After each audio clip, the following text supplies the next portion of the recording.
সেটা হলো যে এই ফ্যাসিবাদ বিরোধী বিরোধী আন্দোলনের সাথে হেলিকপ্টারের যে একটা আওয়াজ, সেটার খুব একটা সম্পৃক্ততা আছে, আমরা সেই অনুভূতিটা পাচ্ছি। তো আমি মনে করি যে ফ্যাসিবাদ বিরোধী আন্দোলনের যে গুরুত্বপূর্ণ অনেক ইতিহাস যেটা এখানে স্থান পায়নি অথবা অপসারিত হয়েছে, এটা আমি মনে করি যে ইতিহাসকে ইতিহাসের তার সঠিক গতিতে প্রবাহিত হতে দেওয়া দরকার। ইতিহাস অনেককেই নানাভাবে চিত্রিত করবে, তো সঠিক ইতিহাসটা সংরক্ষিত হওয়া দরকার।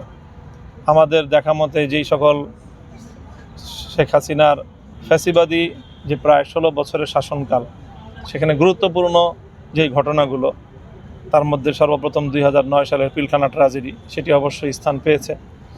তারপরে আসে 2013 সালের শাপলা ট্র্যাজেডি, সেটাও স্থান পেয়েছে।